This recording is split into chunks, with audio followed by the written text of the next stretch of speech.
salaamaaleykum guys bëgg naa leen bu baax di nuyu kenn ku nekk ci yéen ci turam ak santam di leen wax dal leen ak jàmm ci seen chaîne Kai Dev 221.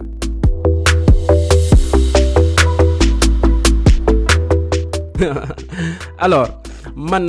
Ibrahima Ndiaye laa tudd, je suis ingénieur en génie logiciel de formation, di pratiquer métier développeur depuis bientôt 7 ans léegi, donc war naa def 6 ans et 6 mois xaw ma 7 mois, donc j'ai pas compté, mënuma leen ko jox précisément. Expatrié la maa ngi liggéey fii ci France pour benn entreprise bu ñu naan Concerto, nekk fa en tant que consultant développeur Java Angular, donc je fais du front et du back en même temps et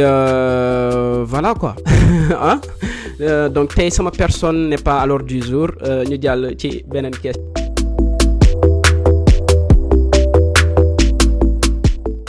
Lu waral chaîne bi, pour man la meilleure manière de consolider ses acquis en termes de connaissances si n'importe quel domaine, c'est de partager avec les autres. moo tax ma créer chaîne bi pour partager ak yéen samay connaissances yoo xam ne jot naa ko acquérir ci métier développeur, développement, que ça soit développement mobile wala développement application wala web, donc pour partager ko ak yéen. Donc c'est d'abord du partage et de l'échange avant tout, mais aussi proposer leen ay contenu de formation ci ay langage de programmation, ay bonnes manières de faire, etc. xam nga di ko def ci suñu kàllaama wolof pour assimilation bi gën a facile. tey de nos jours boo xoolee ci internet bi, ci YouTube en tout cas, da nga fekk ay chaîne YouTube yoo xam ne dañuy traiter ay informations, donc wala ay actualités ci wàllum développement, di proposer ay contenus de formation en anglais, en espagnol, en français. Tout récemment sax dajal naa ci ay chaînes yoo xam ne indien la ñuy làkk, donc même arabe yi aussi, donc dañuy làkk arabe léegi ci seen vidéo yi yoo xam ne ça parle de technologie. Donc pourquoi pas ñun aussi ñu def ko en wolof. looloo waral daal ma créer chaîne bi pour partager ak yéen samay connaissances ci domaine développement bi de manière générale, fas yéene ko def ci kàllaama wolof, parce que yaakaar naa aussi donc soo ñëwee fekk ma may làkk olof, yow tamit ngay làkk olof, ma nekk jeune ni yow, xam nga, donc di la expliquer wala ñuy partager connaissance bi, ça sera beaucoup plus cordial que mu xaw a niiro benn classe, xam nga, gars yi war a mën a jàng làkk français bi fii, xam nga, rouler yi. Donc mi ngi noonu quoi sama gars yi, looloo waral xam nga ma créer chaîne bii nii pour partager ak yéen connaissances yi, di leen ci xaar, venez nombreux ñu waxtaan ci domaine développement bi. Donc Kai Dev la chaîne bi tudd, donc Kai nga découvrir développement, wala boo ko wëlbatee aussi mu jox la Dev Kai, yow développeur bi Kai, donc ñëwal ñu waxtaan ci monde développement bi, échanger. Donc mi ngi noonu quoi, loolu daal moo nekk invitation chaîne bi.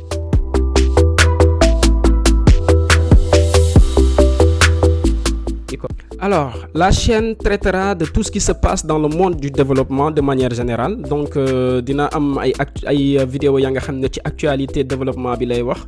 mais aussi dina am ay vidéo yoo xam ne ça sera théorique pour expliquer ay concepts ak ay notions ya nga xam ne des fois donc explication bi du leer wala gars yi nañ ko comprendre, c'est pas assez précis. Donc ma war ci indi benn genre explication de manière théorique, xam nga, ak ay schéma peut-être,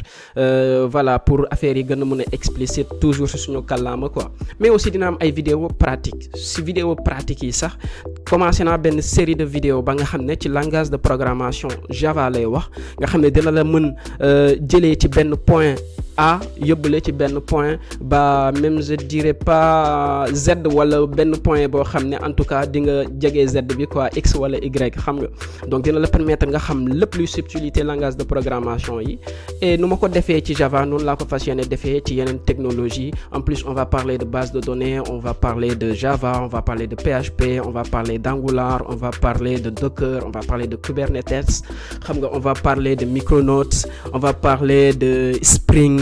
intégration, Spring MVC, Spring Web Service, xam nga. Donc lépp daal moo ngi noonu quoi, on va parler de tout inchallah ci chaîne bi, fii lay amee quoi sama gars yi, di leen ci invité. Affaire yi daal mi ngi noonu quoi, partage la.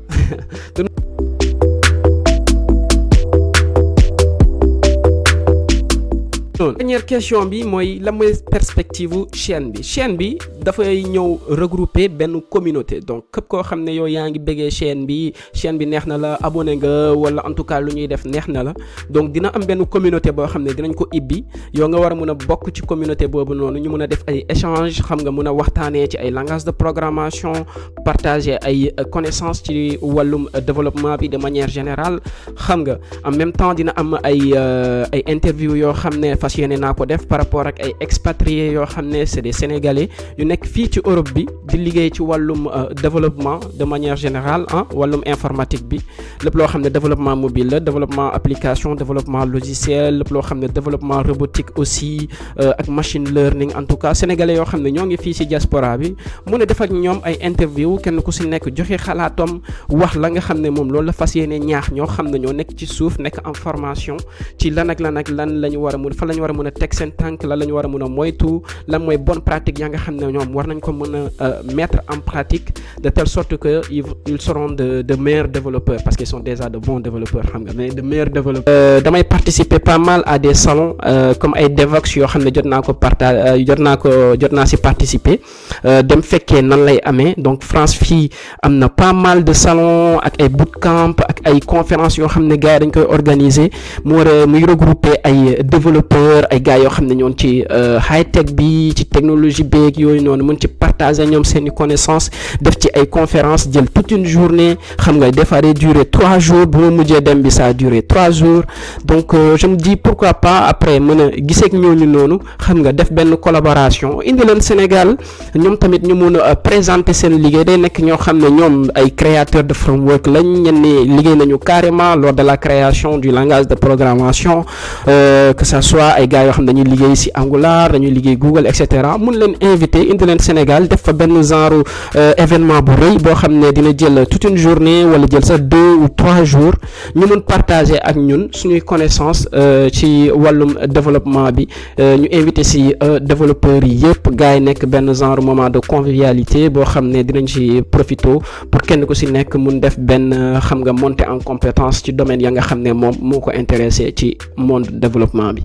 sama gars yi donc chaîne bi en réalité loolu noonu yëpp moo ko tax a jóg ma leen ciy invité ngeen ñëw fii amul professeur amul élève amul dara donc ça sera juste des connaissances yoo xam ne am naa ko ma partager ko ak yéen tamit ci commentaire yi ngeen bàyyil ma seen avis ñu jéem a améliorer ensemble de fur et à mesure ñu avancer sama gars yi du noonu li laa leen indiloon tey ci vidéo bi pour expliquer leen la moo tax a jóg chaîne bi man maay kan ak yan contenu ngeen war a mën a fekk ci chaîne bi incha allah allez bëgg naa leen bu baax a baax nekk leen ci jàmm léegi ñu commencer ci les choses sérieuses incha allah ak suñuy série de vidéos allez ciao sama gars yi bëgg naa leen